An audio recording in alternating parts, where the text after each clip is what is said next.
বাচ্চারা আসলে কিছুই খেতে চায় না। কেন জানি না ওরা সবসময় উল্টাপাল্টা খাবারটা খেতেই বেশি পছন্দ করে। তো হ্যালো এভরিওয়ান, আসসালামু আলাইকুম। আপনারা সবাই কেমন আছেন? আলহামদুলিল্লাহ আমরা ভালো আছি। মারিয়াম মারিয়া ব্লগ থেকে আপনাদেরকে আরো একবার স্বাগতম জানাচ্ছি।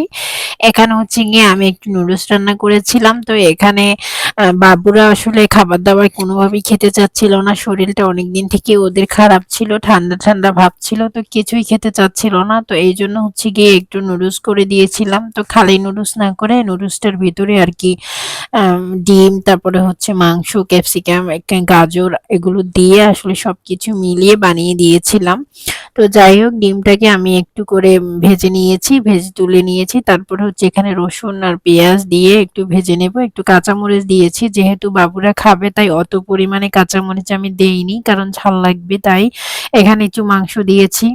তো মাংসটাকে আমি একটুখানি জাল করে নেব, যেহেতু একটু ভেজে নেব যাতে করে একটু সিদ্ধ হয়ে যায়। তো অনেকক্ষণ পর্যন্ত ভেজে নিয়েছিলাম। যখন পানির ভাবটা কমে যাবে ততক্ষণ পর্যন্ত ভেজে নেব। তারপরে হচ্ছে একটু হলুদের গুঁড়ো দিয়েছি, একটু লবণ দিয়েছি। হলুদের গুঁড়োটা দিলে সাদা সাদাটা থাকবে না, একটু কালারফুল হবে। এইজন্য হচ্ছে গুঁড়াটা দেয়া।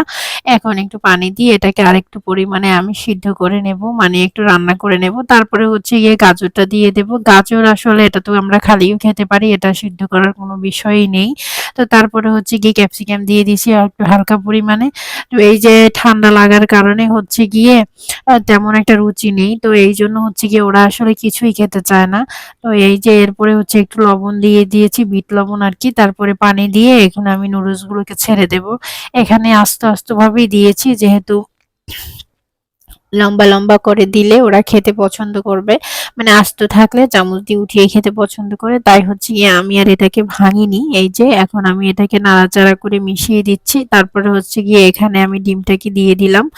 এই অল্পের ভিতরে যা কিছু হয় আরকি, মানে যতটুকু পুষ্টি পায়, যেহেতু একদম খেতেই চায় না। তারপরে হচ্ছে শরীর ভালো না।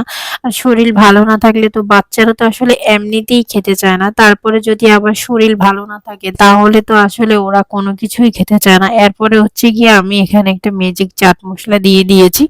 এটা দিলে আসলে ফ্লেভারটাও ভালো আসে এবং খেতেও ভালো লাগে। সসটাও দিয়েছি, একটু টক লাগবে তাই। এই যে এটাকে দিয়ে আমি এখন ভালো করে নাড়াচাড়া করে নিয়েছি। ঝোলটা কিন্তু টেনে গিয়েছে, শুকনো, শুকনো হয়ে গিয়েছে। এখন কিন্তু আমি নামিয়ে নেব। তো এই যে আমার অল্পের ভিতরে নুডলস রান্না করাটা কেমন হয়েছে অবশ্যই কমেন্ট করে জানাবেন।